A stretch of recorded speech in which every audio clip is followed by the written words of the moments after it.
Hello, everyone. Welcome to New Polities Podcast. We have another episode of Good Soil. I am here with Sean and Beth Doherty, heroes of the countryside, our local yokels. We welcome them. We're always happy to have them. How are you? Good. We're excited to be here. Don't worry about it. That's right. Okay. That's right. We're good. I want to know why raw milk is illegal.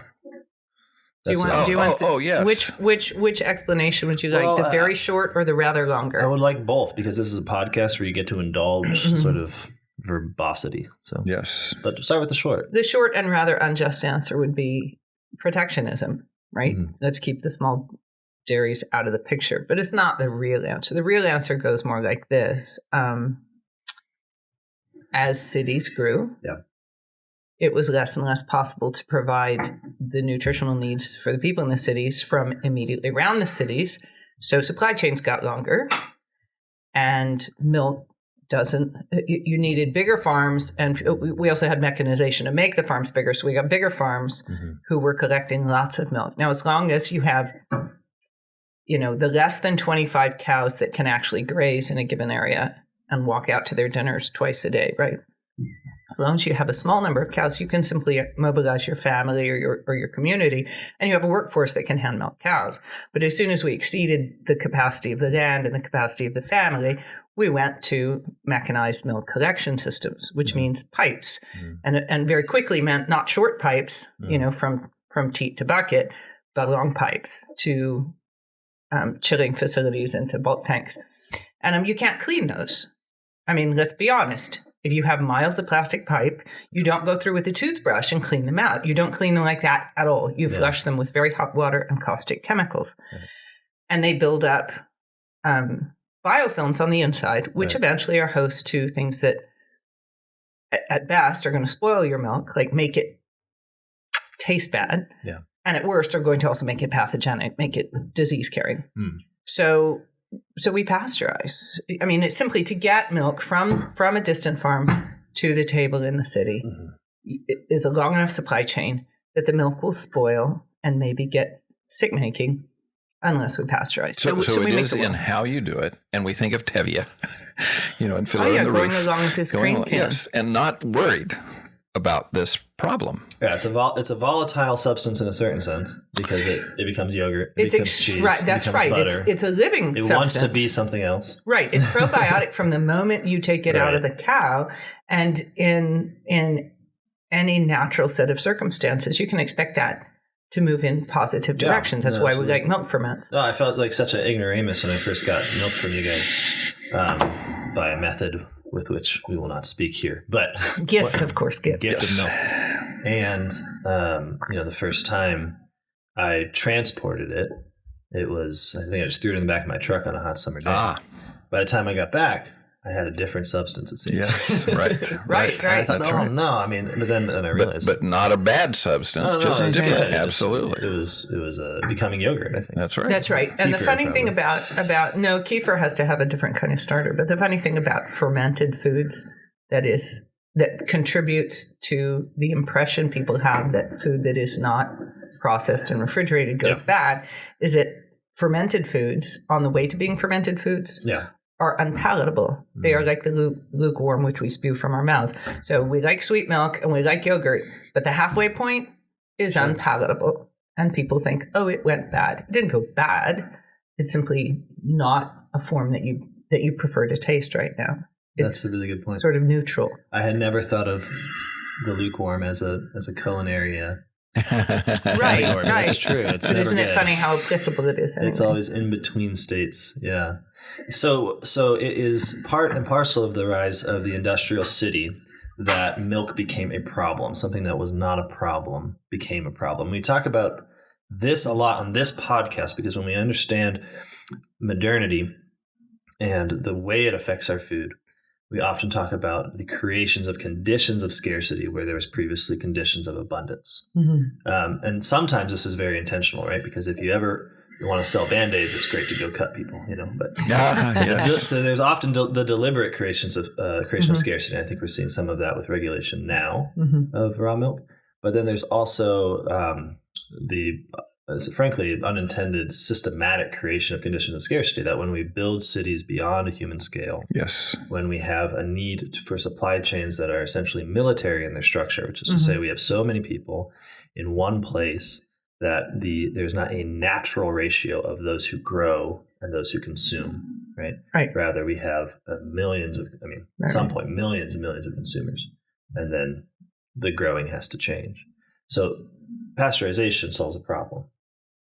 It does. At least it gives you a stopgap. And it made sense insofar as I understand it, part of getting milk to people in our early city days, where in America at least, was having what do they call? Basically, lots of cows in the city, right? Right. So we did do that too, and it's a good thing to bring up because it really sets the stage for why we ended up where we are on raw milk laws as the cities grew. And we were simultaneous, part of the condition of making big cities was figuring out food processing. And one of the results of large scale mechanized food processing is byproducts. And byproducts are pollutants if you don't figure out what to do with them.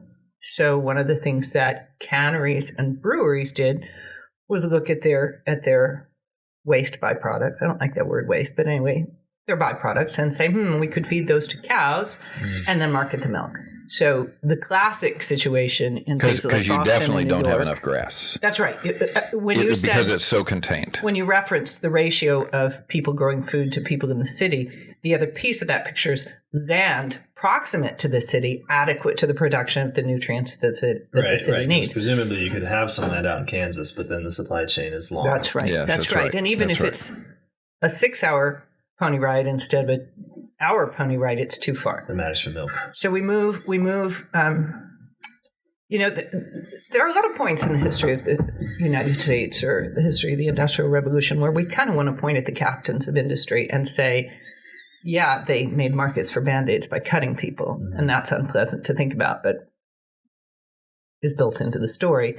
At any rate, we get big canneries and big breweries in cities. We bring in cows, stable them right next to our facility, and then they stand in their muck and eat inappropriate foods.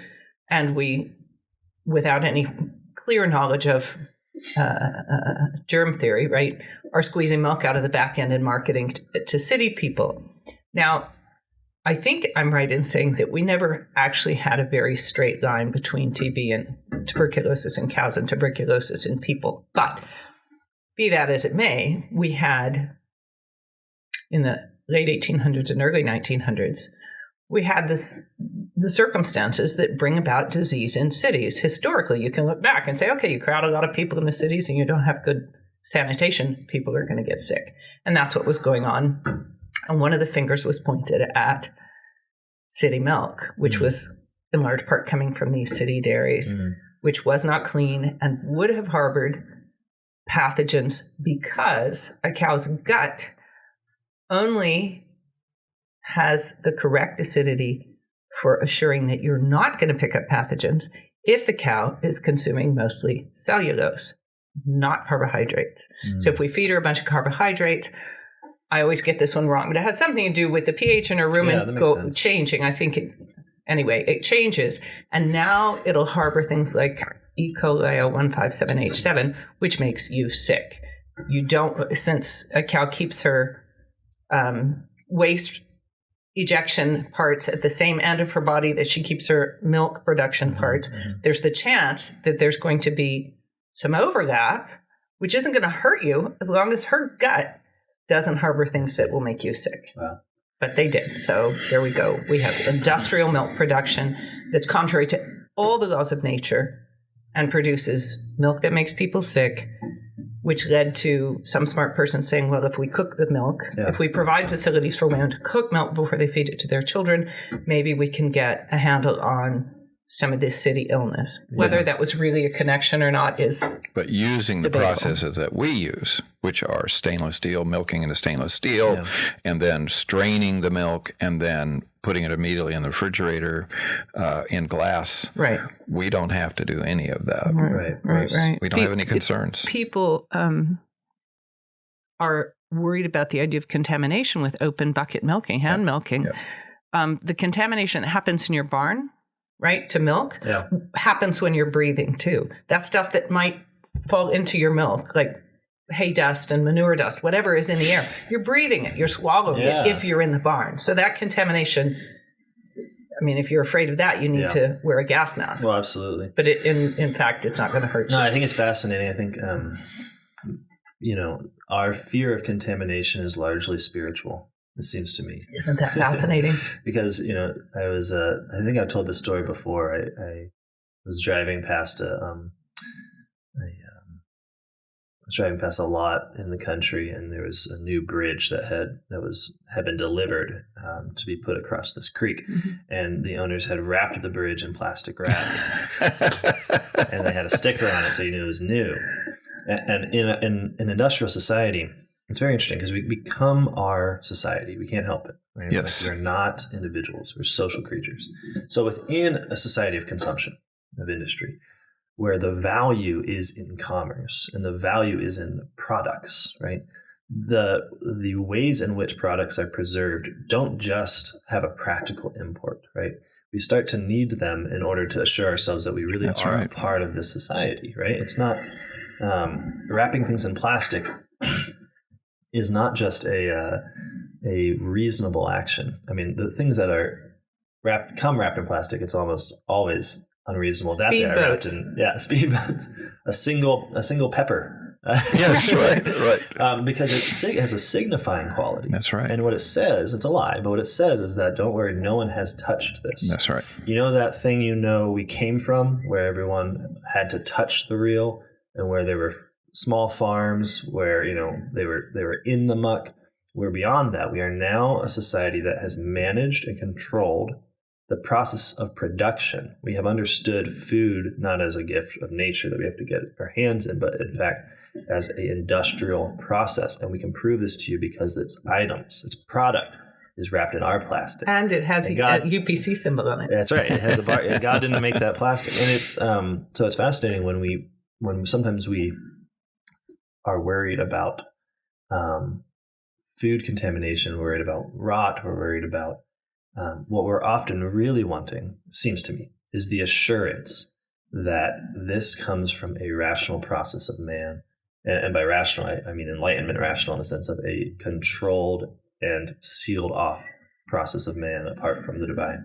And don't worry, God had nothing to do with this pepper. Right. No kidding. The description that our son, who's just gone through veterinary school at OSU, at Ohio State University, what they are doing is they are talking about doing that now on this huge scale, that the animals are all... giant methane bubbles. And to go into that in order to extract the milk, you have to be fully suited up, and it's an absolutely insane Actually, system. the milk extraction is robotized. You'd be going in to maintain the machine. Right. It's just insane. No, and I can see this. So we move from milk to other topics. Right. I do intend to go back to milk. Because we see this in the way we treat our bodies, right? So I think it would be somewhat vulgar to describe the sexual act as wrapped in plastic, but that is in fact the case. Yes, it is. It's unbelievable. And of course, we're in a pragmatic age, so everything can be described pragmatically. That's a given. But the security and the feeling of safety that comes with safe sex is in some way the idea that what is given. And I include our rationality here, but what is given must be altered in order to truly be ours, right? That ownership can only come if the human sort of plants a flag of alteration, of modification. Improvement. It has to be improvement because we're in a commercial society where the whole notion of how things get their worth is by being sort of violently extracted from conditions of nature and then improved by the human being and therefore made into a commodity. And then the commodity is what really has value. The commodity is what circulates. The commodity is the blood of the social order. And so we treat our bodies this way too. And so sometimes people can look at what we do and not see the unity, because there's a transgender phenomenon. There's the phenomenon of safe sex. There's the phenomenon body modification, etc., and they can see these things as all being highly different, and they are. I mean, they all have their different intentions, but there's a unity here, which is that we want to, even if it means hurting ourselves, we want to mark the given to be able to relate to it now as a product. I mean, this just seems extremely obvious to me. I maybe I've said this before. I remember I had a conversation with a woman whose husband had just paid for her breast augmentation surgery. I told you I'd get back to milk. Gosh. Yeah, wow. There we are. Except for those breasts that were augmented don't make milk. Well, not very well. Anyway. Yeah, I know. There's some difficulties there. But what she said is, it's so nice to have money spent on you. Wow. And I thought, yeah, I think she's onto something. I think that within our society, everyone is born into this existential doubt, because what we don't hear is you are unconditionally loved by the Creator of all. And you don't hear that. And especially within an abortion society, even if you hear that, there's always the doubt of like, well, yeah, I'm unconditionally loved, but if I had... Only because I was allowed to be born. Yeah, if I had a disease, I might have, it's like, we say, modernity, it's so funny in some ways. It's dark, but it's funny, right? Because we say on the one hand, like, you're perfect just the way you are, right? We tell that to people. And we say on the other hand, if anyone's not perfect, they're dead. Yeah. And so we're right about everyone being perfect the way they are, precisely because everyone we killed everybody else has been deemed perfect. But our value is totally a cash value. Right, and this is one of the things that we struggle with on the farm, is that we raise this wonderful crop, milk, and the way that we justify that it's really good is if I can sell it off the farm, as opposed to we fought that enough now that we ignore that, and we see it all the time when we're working with other people. That that's the story with the Amish. We were just at an Amish conference. We were speaking at an Amish conference, and that was one of the confusions that we had is why are we speaking at an Amish conference? Why are you asking two English farmers to come talk to us? But what they were telling us is 90% of the grandparents were farming, 50% of the parents are farming, and of the current generation, less than 10% are now farming. Wow. But getting back to that whole notion of cash being the value. Right. Cash is how we identify. But you were talking to the Amish guy Well, it was just funny because over and over during this weekend, individual Amish and Mennonite folks, usually men, would come speak to us, and they'd say, our problem is we have too much money and we're attached to it. And so they were saying that's part of why we're down to the 10%, is because these guys are no longer farming because they can go out and work on a roof, they can do siding, they can work in the chicken factory or whatever, and make a good living, or at least make money as laborers. That's right. And then they come home and they have nothing to do. And they were identifying that as a point where they are losing their culture very rapidly, and especially losing their children very rapidly. Now we have lots of time to entertain ourselves because we have too much money. And so it was just funny because they would come speak to us about our lifestyle, and they would identify their problem as this: we have too much money now, so we can afford to not be the people who farm. And then they would listen with rapt interest as we explain things about how we live. And then which are moving out of the cash system. That's right, which is a removal from the mechanized, industrialized cash system. Yeah. And at the end of it, not invariably, but way too frequently, now how much money does that make? Yeah, right. Yeah. What do we do with that? No, it's true, and I think it's actually a very hopeful part about humanity that when we turn to this, it's not so much that we're just money-grubbing, greedy people. It's that we don't have a system of value, like as part of our social order, that allows us to easily say, like, I don't need to talk about money. How is this good for us? How is this good for the farm? Everything that you get in the city comes from cash. Sure. Your waste removal comes from cash. Your food comes from cash. Everything comes from cash. So the freedom comes with more cash. Mm-hmm. Yeah, and totally. that's the solution to everything. No, and until you are able to start providing these things yourself, from your farm, from your land, from something, it's going to be cash. Right. Somebody told me the other day that her parents didn't like to depend upon people. And so They just needed to have enough money so that they didn't depend on anybody. And there was about a 2-second beat where I had to analyze what she had just said and figure out what she meant, because, of course, our understanding would be people whose needs are met with cash depend on everybody else. Right. They cannot meet any of their needs. Right. It's Cash does not make you independent. Yeah. Jacob and Mom often says, like, having money, it doesn't make you less dependent. It just makes you dependent on people you don't know. Absolutely. That's exactly right. We That's proxy exactly everything right. out. Yeah. No, it's what I love about your farm. It's what I love about visiting. It's what I love about eating dinner at your place, is the sense that the value has changed. It's not that you don't use money. It's that you have a certain distance from it that allows you to use it where you need it, but not measure value by it. Right. Not measure life and we by know it. that It's when free. if the cash system breaks down, which we're assuming that these systems, these new systems that America is very,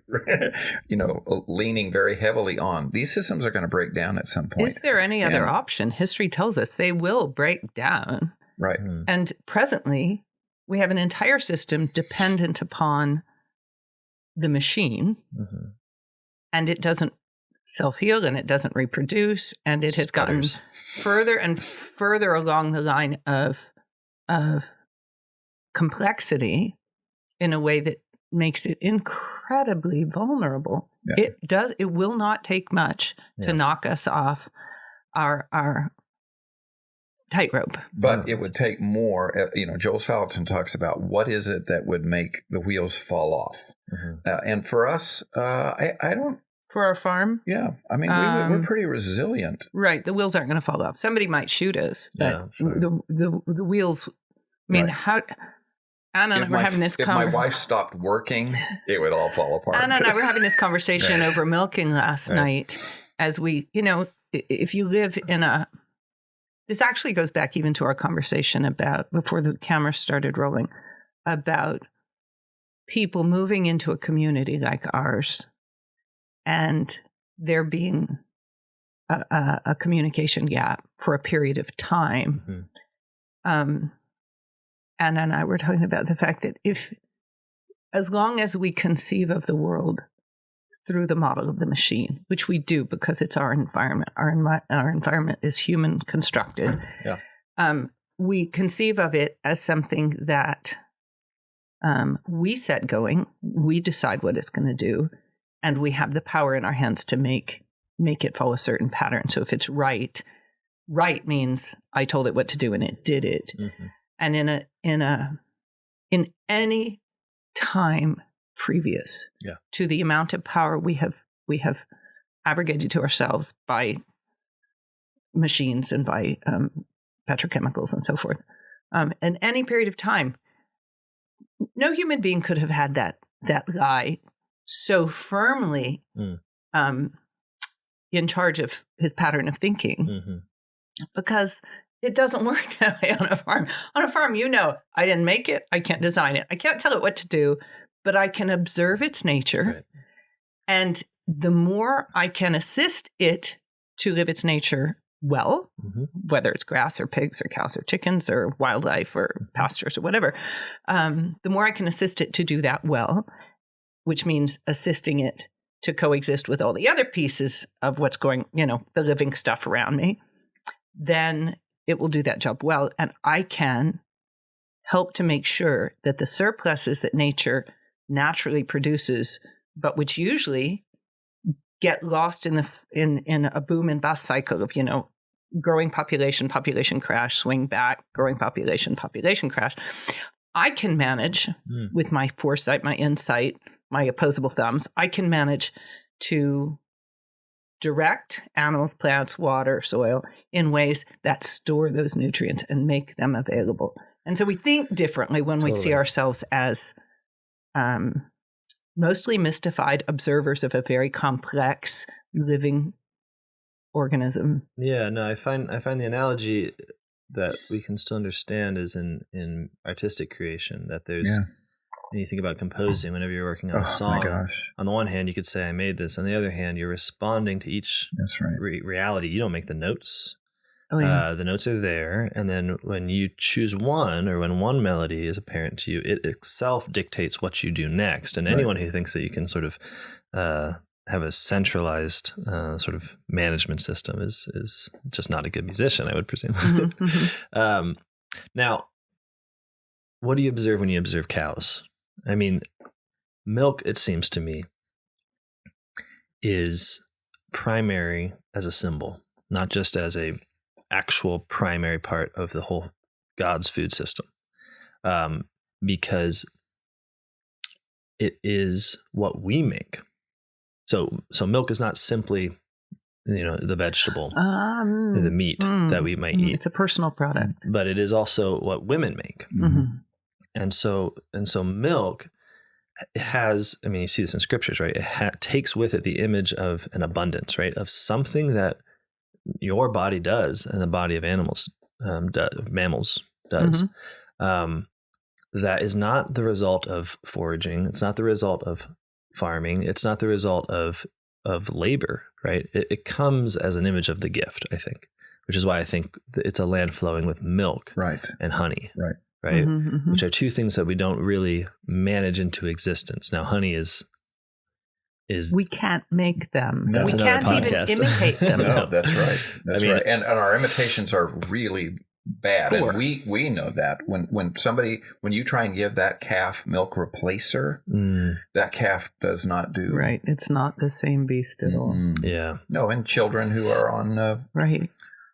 Have you ever walked into like a Walmart and seen the aisle that has baby formula? Have you ever done this? Yeah. It's astonishing. I mean, there's like 60, 70, 80 different that's a kinds big price point. Yeah. And it's so many different kinds. What is that? Your baby might die is always a motivating factor in shopping. But the remember when there was that crisis of formula? They had a big recall, and there was almost no accountability for it.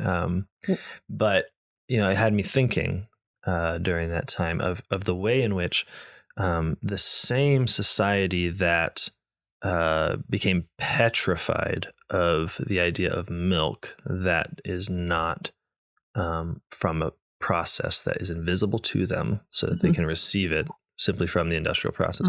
That same society that destroyed the small dairy, like deliberately and with disdain, destroyed the small dairy, is the society that eventually came this close to forgetting how to breastfeed. And it wasn't just incidental, as it were. Like the reasons for it were that it could, the very idea that the best thing to do for your child was to buy a product and give it to him rather than give what your body makes. Now, of course, there are difficult situations in breastfeeding, and I understand that.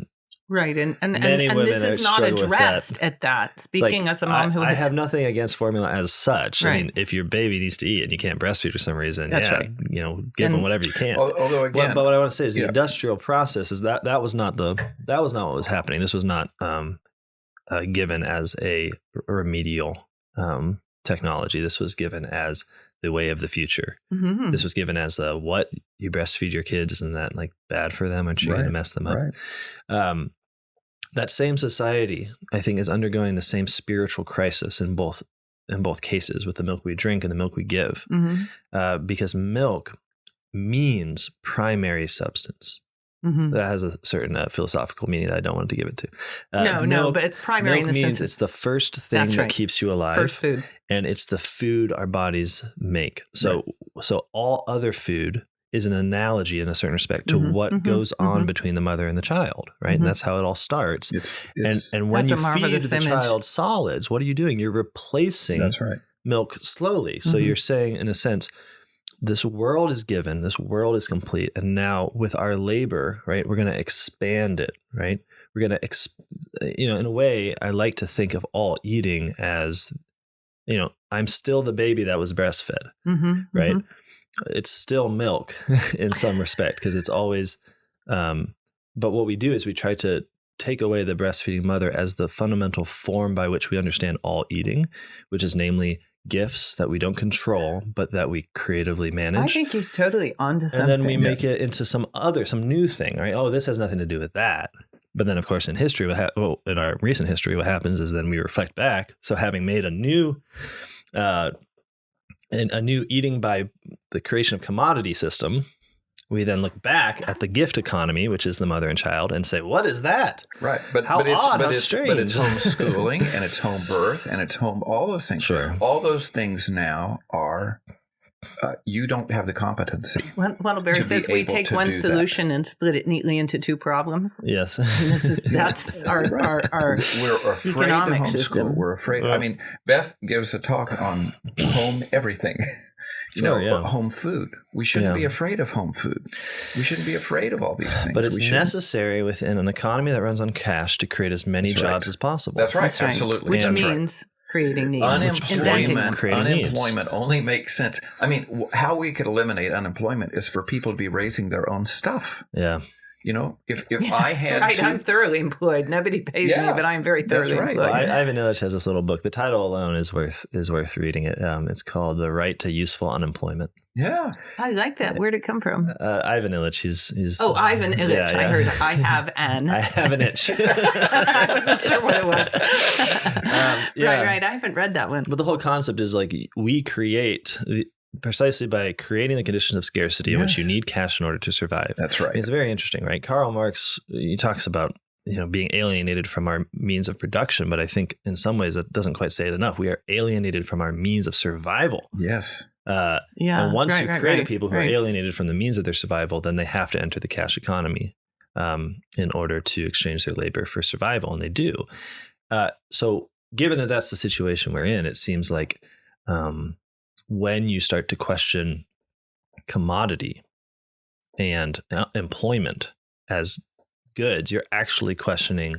I mean, it sounds terrible because you're actually questioning what's been constructed to look like the normal means of life. That's right. It's constructed to look like what is. Whereas what you're saying, and what I think is indeed possible even today, is to live a kind of life in which the means of survival are a relationship between you and the Lord. Right. And then by labor, you sort of extend this loving relationship according to circumstance.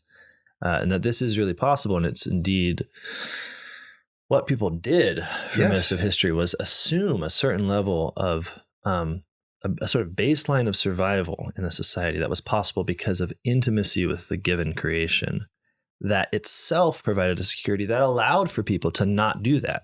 You see what I'm saying? Like in certain times, in certain ways, allowed them to go do things and to labor on learning to be a cellist or to, you know what I'm saying? Like build a cathedral. High culture. I mean, sorry, there's too many topics all at once. Right. I'll just say this and then we'll get back to cows because high culture, it seems, is always opposed to low culture, but it's obvious that it's a degree of low culture that ensures our ability to then act without fear for our survival. Oh, that's lovely. Of course, we find it hard to understand this because we make everything a matter of survival. Why our art sucks. Why our sort of high culture seems to be decayed. And we always make it a sort of simply a moral problem. It's like, well, we're all just trashy people that like trashy things now. Or we just need more money and better social services so that we have the freedom to create out of the vacuum that we've created by... And what we're missing is that we're not actually able to provide artists freedom. We're not actually able to provide high culture, which is a liberal activity, which involves, being free to do something that isn't working for your survival. We can't do that and make everything dependent on cash. You have to pick. Right. Like if we can't. Yeah. So anyways, the cow is what I want to talk about. Okay, back to the cow. Because what you describe is observing the natures of things and then creatively entering into a relationship unto their perfection and your own, which is how I understand Adam in the garden. That's exactly the right line to take. The thing that we love is grass is, as long as we have sun and as long as we have rain, grass is going to come. Now, there are environments where you don't have grass. It's, for one reason or another. But grass is going to come. Yeah. And grass then, and we can't eat grass, but the cows can eat grass. And so we partner with these animals that are going to feed us with this unbelievable abundance. And how do people survive in times of war and things like that, they have a milk cow. Mm-hmm. Because, so our existence on this planet as living things is a function of the fact that our planet goes around a star and it spins while it's doing it. So we get these periodic night-day things. And we're showered with the beneficence of solar energy. But you can't photosynthesize. Mm-hmm. And you also can't eat the primary product of photosynthesis. Yeah. Primary as in volume on the landmass of the planet. You can't stop practically. That's right. Because it's cellulose, right? Yeah. So God clothed the planet and all these plants that use solar energy and their chloroplasts to gather carbon dioxide from the air and water from the soil or from their environment and combine it with a few minerals and make tons and tons of primarily cellulose. And cellulose gives strength to plants. It makes them not all be blobs of green on the ground like algae, and it makes them be able to become these glorious things like trees and bushes and flowers. But you are not able to unzip the long chains of carbon and hydrogen that are cellulose. And in fact, almost nothing can, which is interesting since the Lord made sunlight our source of life and its primary conversion is into cellulose. How come it's so unavailable to most species? But he did make some species that can unzip it. Cows, ruminants, most herbivores actually can't.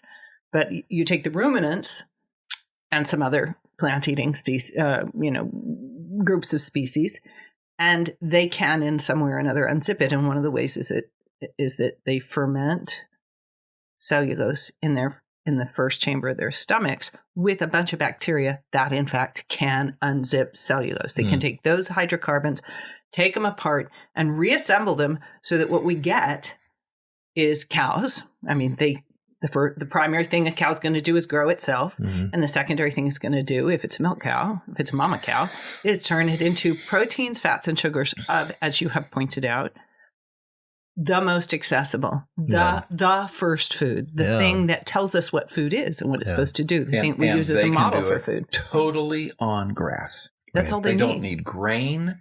They don't need any other thing, but that they can get everything that they need from grass. And there's this beautiful complementarity in the fact that ground, to stay where it is and stay soil and continue to grow things, needs to be held in place by perennial polycultures, carpets spread out, growing many, many, many different species that can fill in any place, under any circumstances, within, like certain parameters outside of which we couldn't live anyway. So within the parameters of living things, grass will grow and it will reproduce. And when we say grass, we mean any non-woody ground cover. And it needs to be grazed. It is because its biomass extends above its growth points that need, places where it's going to begin growing again. Right. It needs to be grazed or mowed in some way, preferably grazed, so that the new growth points can photosynthesize and replace the previous season's plant material. So there's this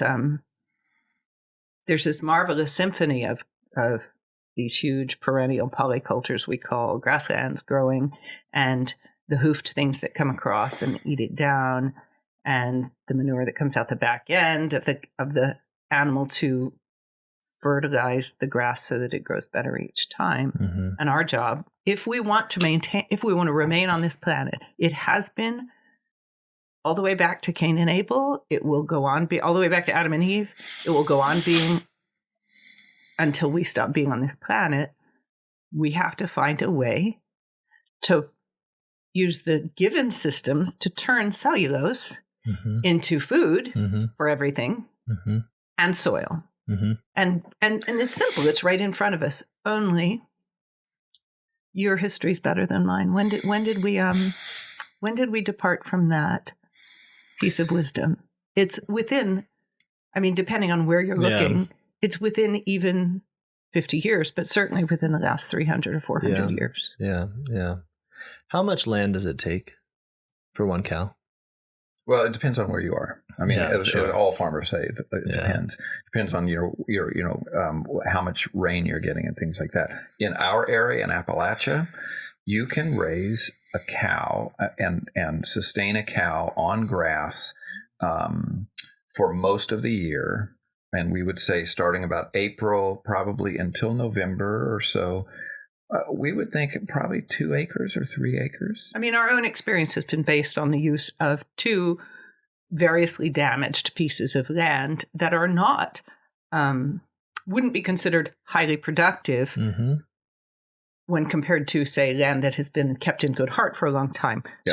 So this is land that has very little topsoil. Right. Yeah. So every piece of farm experience we can bring to the table is going to be based on using broken systems and land that has been abused and damaged. And that's great, because if we can do it, anybody can do it. That's right. And the cows healed your land. That's right. Oh, absolutely. That's right. Because the land was in poor heart because it hadn't had that periodic grazing, manuring, regrowth system going on.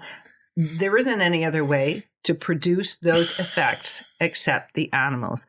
We have to again, I'm going back to that question of how do we become a different kind of people to form stable, loving, beautiful communities? We have to stop thinking in this mechanistic way that somehow we can come up with. We can look at what nature does and say, oh, I can do that better. That's right. Watch and this. Substitute for that. And what we are constantly doing is going back to nature and saying, how does nature do that?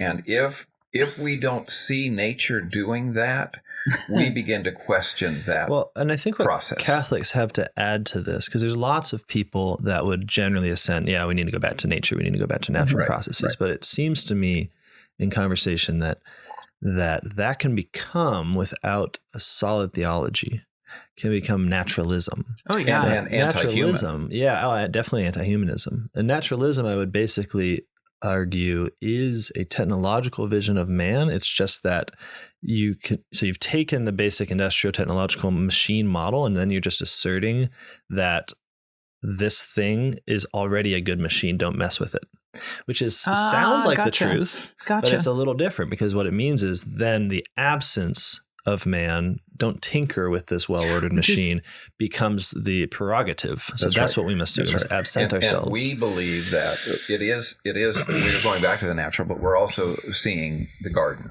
where man was put in the garden to manage. I'm thinking of Genesis 2, and it's a verse within that chapter. Okay. Not the whole thing. We don't have to pull it out. In which, it's the second account of creation, and it says that that there was no plant upon the ground because man had not yet been made to water the plant. Oh, interesting. I hadn't made the connection to man. I knew it was a rain question. There's no rain and there's no man. So man is considered basically as the rain for the plant. And there's this fundamental description, and then there's a mist that comes up from the ground, right, which is always very mysterious to me. But there's this fundamental idea that grass waits on man. Because it's talking about the ground, the plants in the field. I like that. Grass is waiting for man, because what is actually created is not something that precedes man into which he enters. Now, it is true that God arranges something for man, a garden, and puts him in it. So there is a gratuitous arranging where God says, look, I'm not just the author of nature here, in the sense of like making an ordered machine that you enter into. I am, in fact, a deliberate gardener, right? So you garden because I gardened first. But Adam is a part of the grass, part of the life. I mean, when you read later, all flesh is grass. Isaiah, I think it's not simply so man is not worth anything. It's saying that there is a connection here, and the connection is not just the circle of life. The connection is that grass, to be perfectly itself, needs man to do something. The cow, to be itself, needs man, but man, to be himself, needs grass and the cow. Right. Aquinas says that Adam is created perfectly to serve as a principle of perfection for other beings. That's marvelous. So sometimes we think of Adam being created perfectly just as like a as having no particular purpose. It's just like, well, God makes perfect things. That's right. That's right. But that's not quite it. It's that just to name stuff. Yeah, right. But what God wanted in his son Adam was that he freely and creatively perfects the other creatures through time. So that man already has a mission, already has a history. There's already an adventure there. He has a work.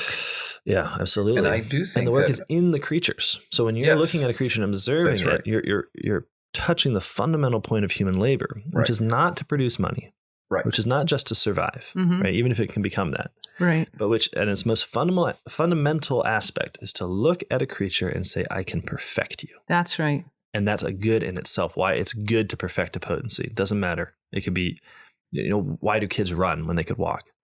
Because they can, right. And it's good to run. The mere fact of the power being there is sufficient to justify perfecting that power. Perfecting they know that. It, not just using it, not just directing it to an end, but perfecting it. Yeah, exactly. And it's the case that I see. There's a theology on your farm that you know of, and that I always want to express to people, which is that the way they look at creatures should be instructive for the way we labor generally, which is that even when it's smothered by survival needs and money, that at the heart of labor, and everyone knows this, I think, if they just dig a little, like there is a moment where you're looking at a creature, even if it's sometimes a system, but you're looking at a creature and you move because you can perfect it. And that's who you are. You're a shepherd. You're a farmer.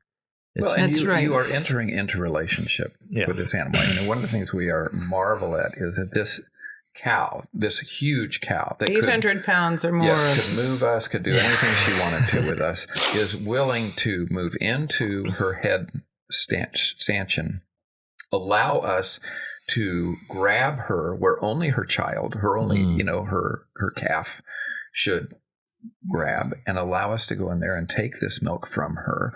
And not only that, but she needs us to do that. And she loves it. Yes. Cows will walk in to be milked, not because they're bursting and uncomfortable, not because they've been mechanically trained to do this, but because they love the routine. It's a massage. Of being pastured and then brought in for this intimate handling and then pastured again. And their entire lives, and let's face it, our entire lives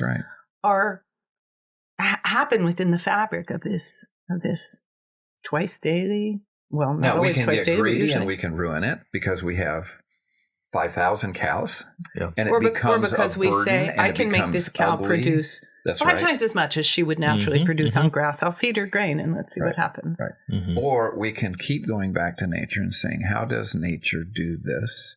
And why wouldn't we try and imitate? Well, not only that, when we look at nature and we say, as you say, we look at a thing and we say, how can I enter into it and increase its perfection?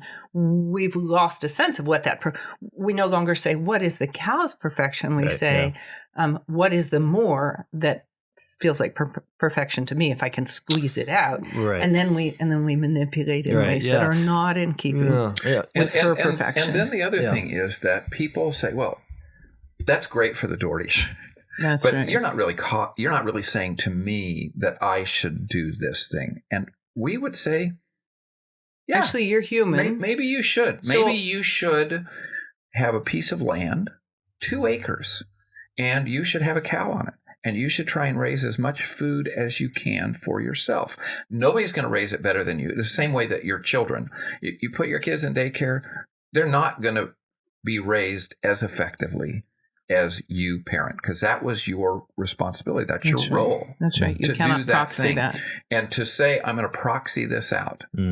Food is no longer my responsibility. We don't even understand that we proxy it. It's like taken off the table entirely. We do not approach food with maybe I should have something to do with its provenance attitude. It's just absolutely commodified completely. Again, I think that part of the joy of commodification is the loss of knowledge of the process. Because so how would I do it anyway? So that kind of alleviates me. You're free. You just sort of consume the things that come at the end of the line, and then what that allows you to do is to treat machines with the same wonder that not the same, but a similar wonder with which you analogous treat the mysteries wonder. of creation, Right. which is namely, you replace the sense of, I did not make this, I did not do this, and yet I'm a part of it, and yet I receive from it. There's a very subtle change with the industrial system where you say a lot of the same words. I don't know where this came from. I don't know how it's made. I just get it. But it's in fact all the difference of the city of God and the city of man. But and It's fascinating because there's almost the sense that it comes to, I mean, when we take something from the industrial system and we have no idea of its backstory, it is almost as though there's a fiat, the magic of let it be. And it's man's cleverness. We're Isn't so that we in ought to love with celebrate man's cleverness? Think how brilliant he is to be able to do all these the things fact of and provide. teeny tiny chips that have all that stuff in them, that's mind-boggling that we have figured out how to do that. I understand the attraction. Absolutely. But I think what I keep on running into is that the cleverness, the awe and the cleverness of the system masks the social conditions that make the system necessary. So we are so amazed that we are able to have a nationwide military-style transportation of cold foods. And this is incredible. Of course it's incredible, right? Because military structures are incredible. But the question is, does our wonder, it's not a question, I'm saying this, our wonder mask the fact that we're living as if we're in a war? And that's what necessitates the system, right? So cleverness, I mean, people say this about technology all the time, where it's like, you live in the greatest, most advanced part of humanity, right? You're at the peak of history because look at what we can do. Of course, they're assuming Computer that history chips. Is technological, and then they're just reading themselves into it as the end of history, whatever. The point is that with every praise of a technology in that way, you are also masking a deficient humanity that needs the technology. That's right. And so it's a vicious dialectic that always comes back to haunt us. Right. Back to Ivan Illich and the question of cars are the easy one, to say, nobody said I need a metal box I can race around at 60 miles an hour in. Yeah. We just we were excited by our cleverness, and it was made by an economic system. It was put within our economic reach. And in about the blink of an eye, we can't picture we can't picture our culture. We can't make it happen. Right. We can't make it happen. We need the car. A luxury has become a necessity through the greed and cleverness of very wealthy men. Well, and our willingness. Oh yeah. Almost our hardwired, sort of pathological willingness to take any innovation and swallow it whole. This is the American way. It's true. Although I will say with cars, and also as we'll learn hopefully through the series with farms, a lot of it that you can blame on the kind of, aren't we just such suckers? We always take the next, novel thing and run with it. But then you look at the laws that were put in place to enforce its ubiquity. I mean, cars, I was reading about jaywalking and the way that jaywalking became a crime. It was a lobbying movement of car manufacturers. Oh my gosh. Because when cars were first introduced, I'm sorry, you're not supposed to talk about cars. You're supposed to talk about milk. I love this. When cars were first introduced, right, it was into a walking world, right? So they were the enemy. Or horse. And there, The horse is walking, right. And for sensible people, the newspaper, opinion pieces on this are hilarious because what you have is Americans for whom their world made a complete sense on the basis of feet and horse. Talking about these monsters, this luxurious plaything of the rich, which did not have any clear necessity as of yet in our history because our worlds were accessible, right? And this was a huge problem because the entire sort of emotional edifice that was being constructed was all against the car owner. And car companies understood this. And so they had not simply to make cars safe or something. Their whole point was they needed to switch up so that the people who aren't in cars are the dangerous, reckless criminals. This narrative. That's right. And so the term jaywalking, jay is a word that meant rube or moron, was deliberately introduced by this lobbying group. And there were efforts directly to local police forces. They would have these pageantries. I'm not kidding. Where they would have hire actors, and they'd go into major city streets, and they'd have newspaper men there, and they would have usually a woman, an attractive woman, jaywalk. They're inventing the crime, right? So they'd have the woman jaywalk. They'd have another actor as a police officer grab her and then put her over his shoulder and walk her off the street, and then a band would come, and there'd be like a big sign that says don't be a Jay.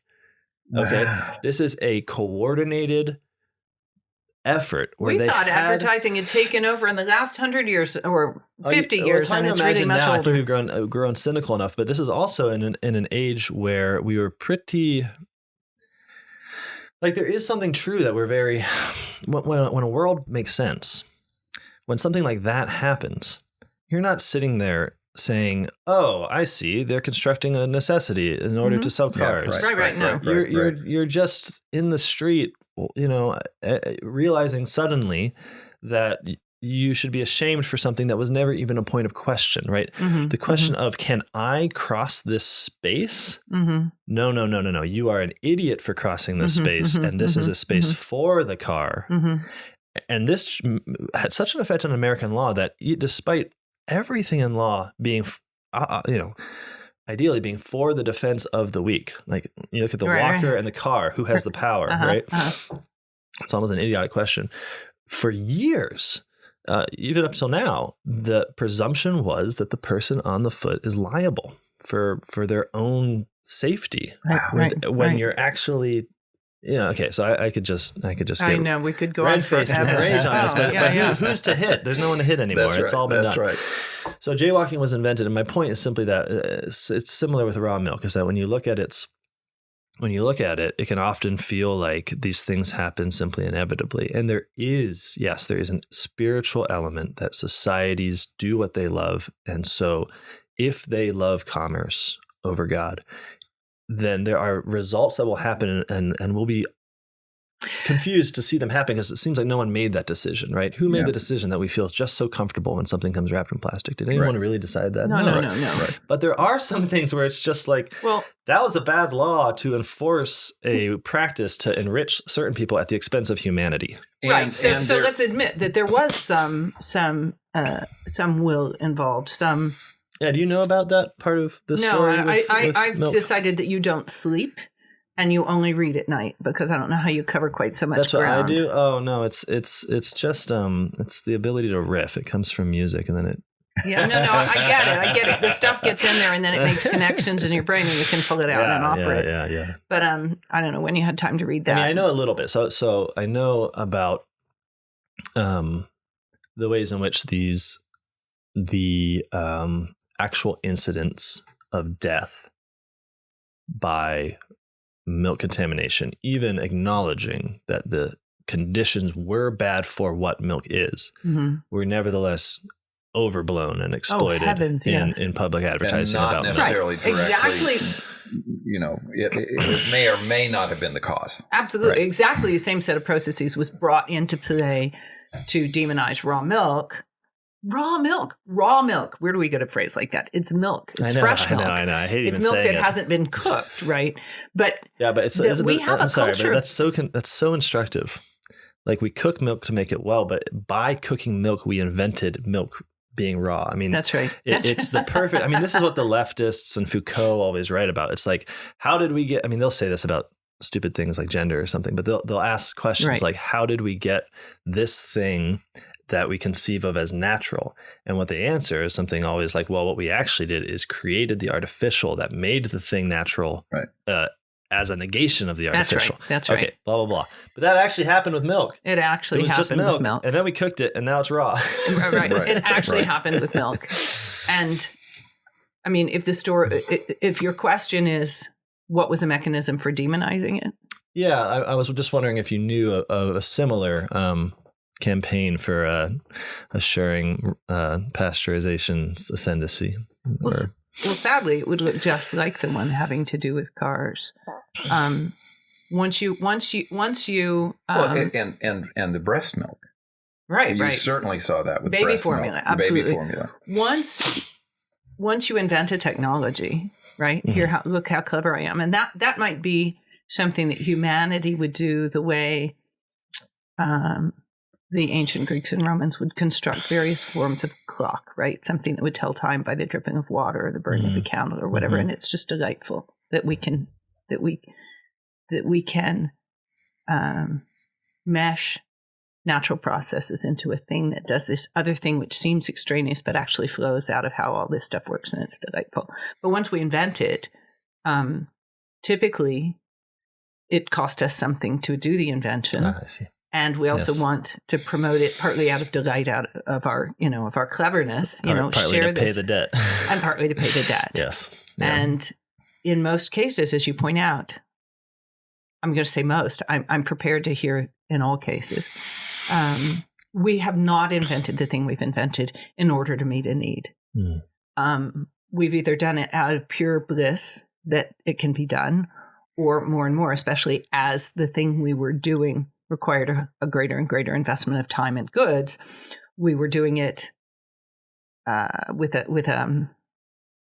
plan of gain at the end of it, right? Once we've invented it, we have to get people to buy it. And if the people don't need it, then we have to convince them that they do need it. That's where we are with meat right now. Okay, we've got to make meat evil. And, in terms of what's coming out of CAFOs and stuff like that, that meat, there's certain injustice there. Don't eat this garbage. But if I raise my own meat, I have an independence from the system that they don't want me to have. That is absolute. Well, I don't need you at all. Right. That's right. So I've got to eliminate those things. Milk, meat, any of those things. I've got to eliminate that so that you are. And there's no way that we could create on our farm the cricket meat or the vegetable meat or any of those kinds of things. So we would be, if that became how you ate, we would be under their control. Yeah, but I can create meat. Yeah, or not create meat, obviously. But I can partner with the world to make meat. That's right. Yeah, it's always seemed to me that the resistance to small scale farming is precisely because it is possible.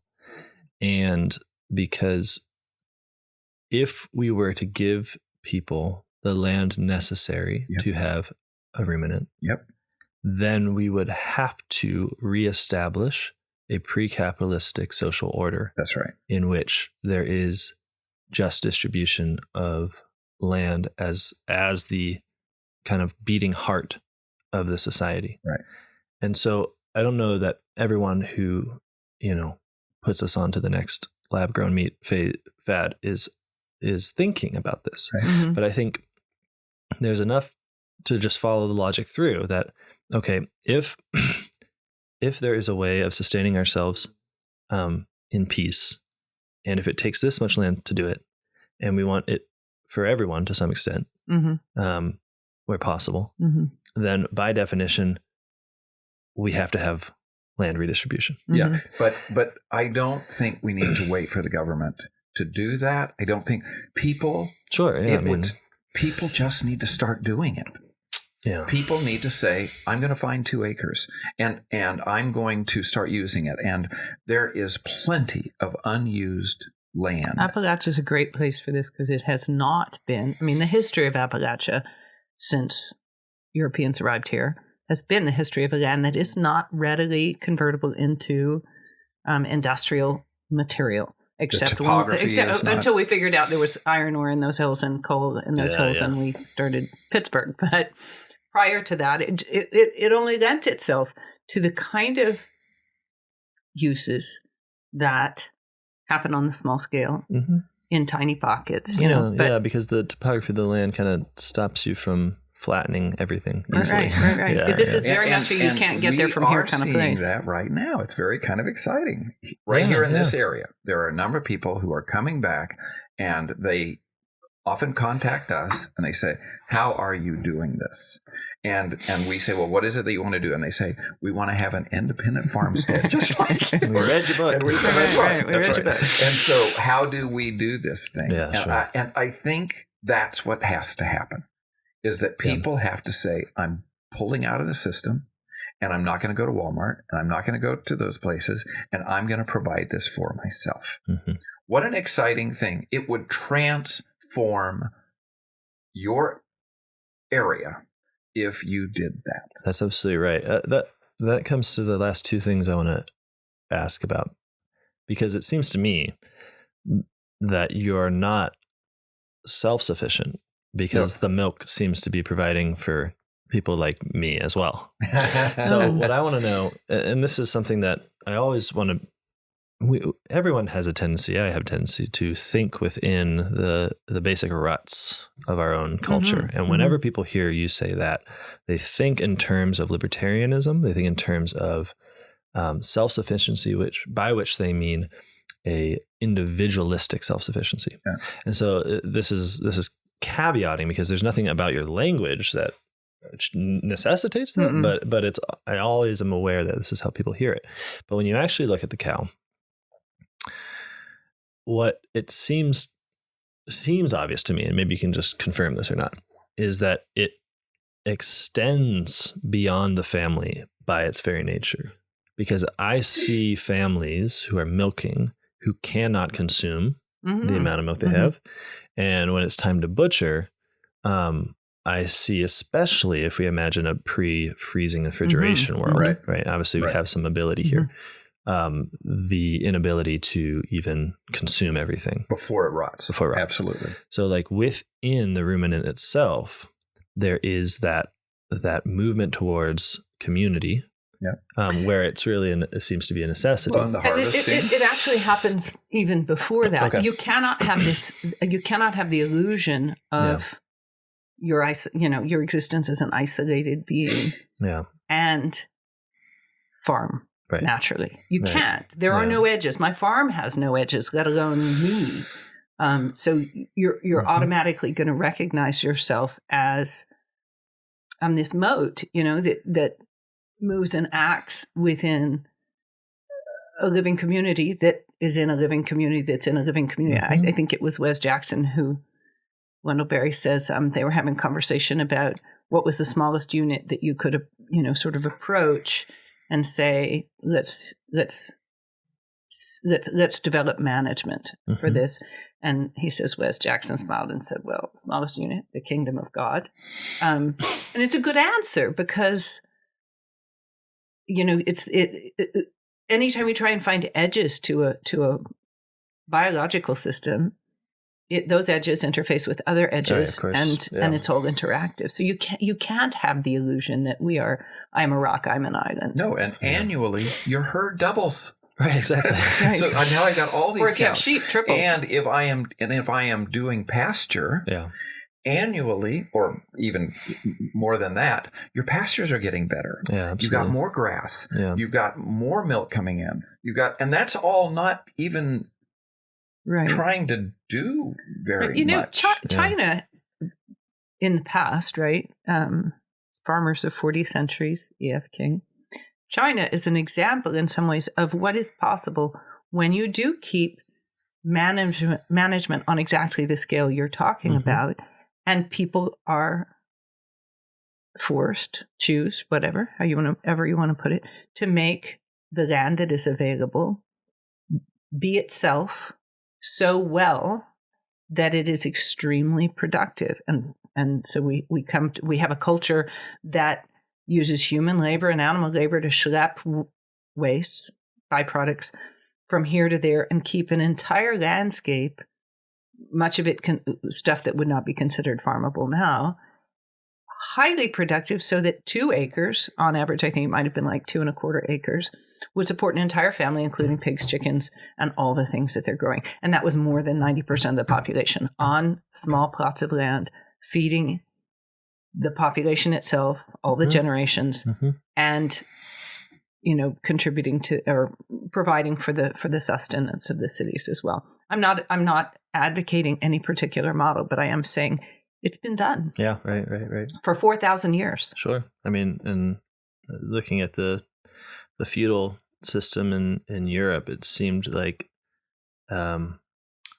there was the sort of way they spaced out common land and then the land that the peasants Absolutely. lived on, and then the fact that the Lord couldn't evict a peasant from his own land, it seemed to be recognizing the certain scale that was possible. It not only recognized that, it recognized hierarchies, human hierarchies that have to do with strength and various blessing, capacities, gifts, and how can we? It's important to have social structures that extend beyond the nuclear family and the feudal system. Meant we can manage our business community from about here, right? I can see it all, I can touch it all, but other people are in charge of their little fiefdoms, so that the system becomes more resilient because all the different parts can sort of interact and pick up slack for one another. Yeah, but it is so hard when you see those communities that still have some of that, and Wendell Berry always goes back to the Amish, and he's talking about the Amish in where we know Holmes County. County. We visited those Amish. It is not those Amish anymore. Yeah. Even they are just a generation behind us. Yeah. And they are losing that thing. And why are they losing it? Because it's so much easier to do it through cash. It's so much easier to give thanks to your checkbook or your credit account than it is to give thanks to this giant, complex, and somewhat demanding God, And to say to people, all you have to do is go the other direction, and we'll help you. Yeah. We'll help you make those people. That's a really hard turn. Sure it is. Well, I think that as we've been describing all of this, that some of the things that make it so very difficult is because we don't just live in a world of pragmatic facts, but we also live in a world of symbols and meanings, right? And so 90% of the battle, it seems to me, is getting over the way that symbols are manipulated within this late stage of modernity. So like raw milk has to mean something different, right? Subsistence has to mean something different. We have to be able to turn those corners.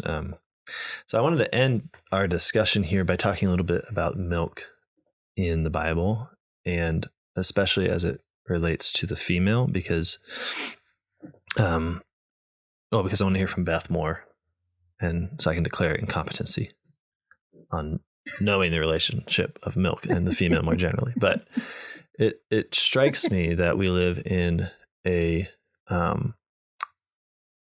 world that can't deal with milk. And I don't just mean this in terms of raw milk, but I mean it in terms of the female body, period. We live in a chauvinistic age. And I don't mean that in the way most feminists, I think, mean it, whereby they take the industrial male as the model and then bemoan the ways in which women are not allowed to be him.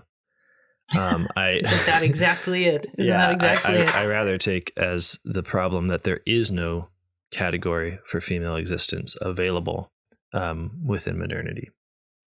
That we're worse than the Greeks in a certain sense, who had relegated the women to like the category of. Isn't that curious? We have denied the existence of females, not exalted it. Yeah, and it seems like it pairs with. I mean, there's a lot that goes into making new symbols and into taking away old symbols, but it seems that our fear of reality as a given and as a gift that we can creatively enter into participation with, but ultimately always comes as a surprise. That this whole experience, which leads us, to our sort of manic criminalization of raw milk, is at the same experience where we can't quite handle women. We can't quite handle female sexuality. I wanted to by Jacques Lacan. No, that won't help us right now. Doesn't that strike you as the very fact of pregnancy itself is a surprise It's always a surprise. And it's always this moment of recognition that the things that we did were somehow almost only tangentially related to what we received. Mona Berry talks about this a lot. Like, how could a little pleasure have produced that, right?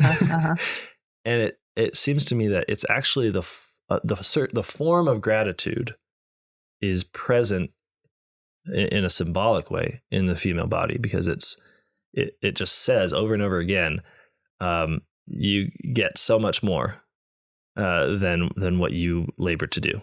That it's always this excess of the gift and then the human contribution. That there's always this sense of, and when I say milk, I mean it categorically. There's always a sense of like an abundance being produced that goes on without us, and yet we are participating in as creatures. And it seems like that is what we fear. In modernity, we fear a world that is not up to us and that is given. And I think this is somehow symbolized in our. I think you're right. I think that there's a whole lot of pain. I'm as a woman, I can only speak to this from the feminine perspective, but there's a whole lot of agony associated with being a woman. Mm-hmm. In fact, I would say, in our present time and culture, it's very much in the majority that being, and not at all in the way I've been sold that one. Let me state here that I have, to my knowledge, never suffered discrimination from a man as a man, but only from a man as a jerk. And that's been very much in the minority, actually. Sure, yeah. But when I feel as though some man has attempted to patronize me because I'm a woman, I have only felt disdain because the only person he's put down is himself. Mm-hmm. But I do mean that to be female right now, and I think maybe to be human, but certainly to be female, is, at least in the United States, a thing that is racked with pain about the time you begin to understand that you are a person and an individual and are female. And I think maybe that comes out of the same, that to be female well is a thing of receptivity. It is a very much openness to be acted upon. Ultimately, isn't that our human condition? Mm-hmm. That we have to have a willingness to be acted upon and to respond to that while not losing the willingness to be acted upon. But I would say even more that what I've watched you do is to be subservient to say, and I'm not talking about me, I'm talking about to the child. Need. That's right. So that when her parenting as a woman was, what does a child need? Not what's the schedule the child needs to be under in order for me to maintain my individuality or anything like that, but a total giving of herself to the family, to what does the family need? What does the child need? What does my husband need? What is, in a way that I think our society is horrified by. I mean, they're horrified that Tanya Berry types for Wendell. For Remember Wendell. That? How can, that's so, but that's how she loves him. Mm-hmm. And that's okay. Mm-hmm. Beth's, I love it when Beth speaks to women about how to be a mother and things like that, because what she talks about is giving yourself totally, forget your independence. You are now a mom for these children, and whatever it is that they need, that's what you're to give them. So many struggles go away. They become something else. It becomes my yoke. When you cease to struggle. Right. And this is so analogous to farming, right? When I say this is the result I want, and I impose on soil and plants and animals, this is the result I want, I have tied myself and them to an endless opposition of wills. Yeah. But as soon as I say, to the best of my ability, I will try and perceive the beautiful natures of all these things, including things I don't particularly like grasshoppers, right, potato bugs.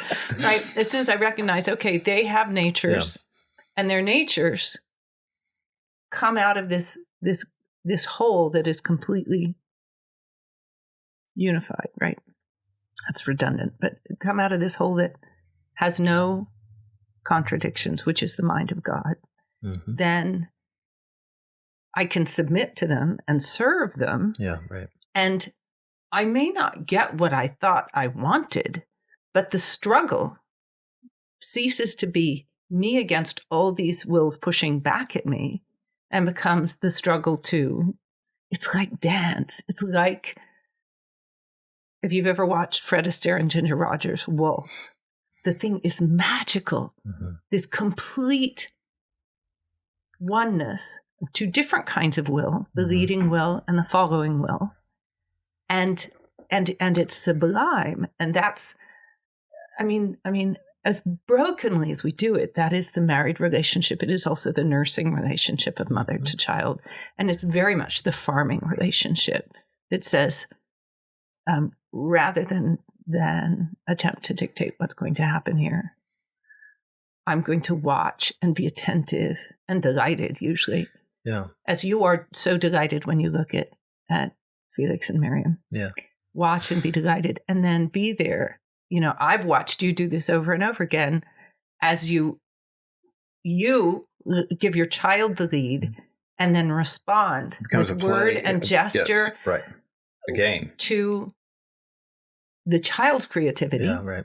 And then isn't it delightful? And it also takes away that opposition of wills that says you will sleep at this time, you will behave the way I tell you to. It's not a giving over it doesn't say let the kid do whatever he wants. No, or let because the plants what do you're whatever about is what is best for this child. Right. But best for this child is probably not a programmed time that they need to do things. Just as you were talking about the mechanistic mind that would say nature is better without human beings. Nature is not better without human beings. Nature is red in tooth and claw, and it's a lot messier without human beings. If we want it to be beautiful and productive, the human beings respond to nature, and the same goes with parents, parenting, and the fact that we gestate and then we lactate is a very, I mean, can you think of a better symbol for the receptivity of womanhood? Yeah. And the same war that has almost destroyed the small, family unit of productivity on the farm is the war that has made women what it is to be a woman in the 21st century such a piece of misery. Yeah, I mean, you seem to be describing it just as I would take like almost like an anthropological starting point. Not that I think that this is how people come to it. It's just right. It's a question of what we are for. That's right. Because in liberalism, in our societies, we describe ourselves as for the satisfaction of our desires. And this is a novel explanation of the human person. And it seems that what makes this especially difficult is that it creates unnecessary hierarchies where the one who can better fulfill their individual desire that they construct themselves, it receives a sort of higher place within a society. Now, this obviously happens between men and women, where because of what pregnancy is, I mean, it is the giving over of your body for another, right? So there's no way to have that simply as the fulfillment of a desire. Like even your desire to be pregnant is never the desire for this child and this pregnancy and this reality. It always comes in excess. But the point is, human persons are not actually for our individual desires, right? We're not simply there to construct what we want and then try and go get it in the world. We are shepherds. So we are here to perfect nature into a pleasing offering to God, right? And when that becomes the mindset, suddenly femininity makes sense because it is simply one of the highest symbolic moments of what's true for all of us, namely that the woman is given natures to perfect.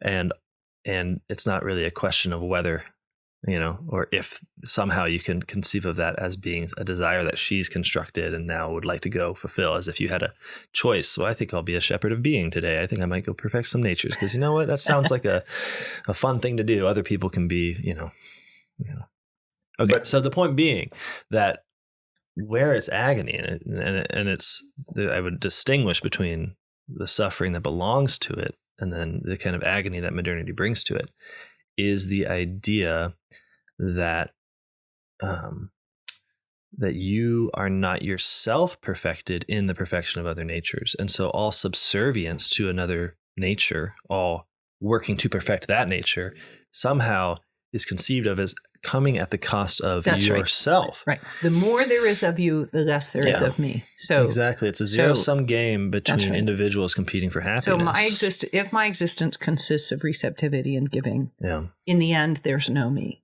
Yeah. And we're all tempted that way, right? I surprise myself by actually identifying that thought when in a conflict, say with my husband. Conflict? What conflict? Where I will, and at least by identifying the thought, I can go, well, okay, I know I'm going down the wrong road right there. Yeah. But that feeling of if I serve, it is at my own cost. Mm-hmm. Instead of by serving, I become more me. Yeah. And you pull yourself out of the monetary system in a real way, because now I can't really do that because I'm pregnant. I've Oh yeah, isn't that marvelous? If money is the root, that comment that you said that woman said, it's so nice when people spend money on me or something like that. That's what affirms my being. Oh, obviously. My word. And for so many of the things that women do, nobody's paying for that. Right, nobody's paying you cash to do that. Right. So I feel like, my husband brings in all this. He provides all these things. He's the source of all cash. It's a highly unnatural and modern way of living. It's terrible. No, it's so we've made really marriage awful. an economic thing. And I know that's like a trite thing to say at this point, but I do see that the cash, the translation of all value into the symbol that we call money, sets up a mental construct that we then fit all human relationships into, like mothering and wifing and husbanding, and then we say, like, the more for you, the less for me. Yeah, there cannot be a world in which there is both pregnancy and then alienation from the means of our own survival. Those two things you can't have them both, and so it's a war. Right. Because what happens then is that it is necessary, because of the money system, for a fact that one person gets pregnant, that the other person must go to get cash, and then where cash is considered to be the value, then the hierarchy of value cements itself. There is nothing more appropriately described. The most appropriate description of modernity that I find in terms of the male and female relationship is just the curse that Adam and Eve received after the fall, right? Which is, your desire shall be for your husband and he shall rule over you. And that's considered by most fathers as a perversion of the original relationship. But you see its necessity. It's like, look, insofar as the way to live is to make money, women are oppressed. Boom.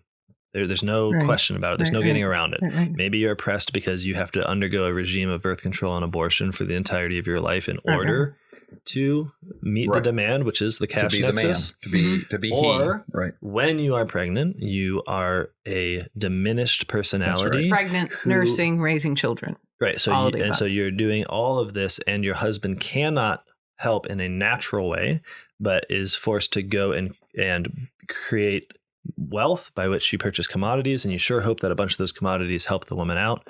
Mm-hmm. And then you basically have the whole cycle of modernity, consumerism, all in the hopes that you can save women from her condition, as it were. But the premise is wrong, and the cash and our cash dependency is an evil. But when we talk about structures of sin in the church, we mean those things that you, not because you will it to be this way, but because for the sake of survival, you are participating, and you must participate in. Society has been structured in this way. So it seems like when you guys speak about the kind of life you want to live on the farm and the kind of life you want to teach other people to live, you're also talking about a restoration of the male and female relationship as it was experienced in the Garden of Eden. I'm not saying that you have an Edenic relationship, obviously, but I'm saying that the pregnancy no longer being an interruption of the procurement of cash. And I'm not even saying you guys got there through it, because you were working, and it's everyone needs to transcend our current conditions. That's the whole idea here. But it is a great sign of hope for me because of the agony that I hear so many women going through, that this world has not been fit for women. It has not been fit for milk. It has not been fit for that kind of gift. And it's all interrelated. Well, and the more you step away from the cash world and say, how can the family provide rather than being consumer? How can the family just consume? But how can it provide for things? Yeah. All the children work together toward this thing. Yeah. And, that the evening meal is a festival as we all eat from the farm, all the great things that we have. And it really is a celebration. Well, something you said at the beginning of this talk, and I can't wrap my head around it right now, but what it made me think of is how, and this happens 3 times a day, 7 days a week, 365 days of the year in our house, is that we eat meals with this abiding sense. It doesn't matter that it's the same handful of foods that we arranged in different ways, this abiding sense of gift every time. And it really is, it is a similitude between, or it comes out of this similarity between how milk appears from us, but without our volition, and how food appears from nature. Again, it just sort of flows out of submission to the nature of things, I guess. Right. And it makes you so grateful. It really is. And it would we be don't know undercut. How to express it. It would be undercut if we were buying in feed all the time. If we were still using cash to provide these things. It would be cut off, in fact. It would cease to flow. And our whole system, it's not a system. Yeah, that's right. Yes. Recently in a conversation with Butch Tyndall and his wife Diane, they said, system's kind of a mechanistic word. Have you thought about pattern from pater? Yes. And we thought, in fact, I think that was really Grady and Esther, but whoever said it. Right. Have you thought about pattern? And so we're substituting pattern for system in our language now. But this pattern that we have where the cash system is thrown out. So in some sense, that's why we become less and less interested about selling off farm as well. Yeah. It's because let's just get out of the whole system of buying and selling, because when you start dealing with cash on the farm, then you start thinking, well, I need to make a certain amount of cash from this stuff. I start degrading my methods, my pattern. And we don't mean that people can bow completely out of the cash system. What we are saying is, cash. If you attempt to morph, to get this hybrid of your cash needs, which is to say, I'm going to very, very indirectly provide for a certain set of needs. Mm-hmm. If you attempt to morph that with the land use, the husbandry of farming, you will end up with something that doesn't work. You've got the $6 million man who's constantly having to go into the shop to get his parts fixed. Mm-hmm. It doesn't work, and you'll kill the life of the farm if you attempt to hybridize it with the cash world. But as far as the way the farm goes, it shouldn't require this provision by proxy. That is, the economic, the cash you make the world. Grain for me, or you mix up the thing for me, or right. It means ecological that farming systems is do no not longer. Import. Yeah, it means that farming is no longer foundational. something else is foundational. That's right. That's right. And it's not foundational, and it's not that gift. And when it's not foundational, it also can't become the wisdom of our society, right? Because the thing that guides us is always, it's sort of maybe mystical, but it's like the thing that keeps us all in being is our best image for God, because that's who God is. Right, and where that is the farm, where we can point to that, oh yeah, I know the foundation of society, it's growing food. Where we can point to that, then God becomes present to us as the farm is present to us in abundant provision, right? That's the first, first logical image. But where it's the thing you're most aware of, right? And somehow the least at the same time. Right. As the child is aware of the breast, right? It's both the thing and the thing that I take so for granted I don't think about it. Right. Where the farm is only what it is insofar as it produces cash, and cash produces the materials, the materials go back to the farm, then cash is God. Still, It is our primary image of God, right? Which is checks out with my other where we started from. experiences of the world. All right, I want to end here. Thank you for talking to me about milk. The Dohertys are serious in that they want to help people do this for themselves. Not everyone is in the position to get 2 acres and a cow, but many people are, actually, and probably more than you think. And one way you can figure this out is by buying their book. The Independent Homestead. Farmstead. The Independent Farmstead. Chelsea Green Publishing. Yeah. Forget the homestead. Farmstead. Yeah. Right. Chelsea Green Publishing. So I hope you read that. I hope this inspires you, and I hope you have a good day. Goodbye.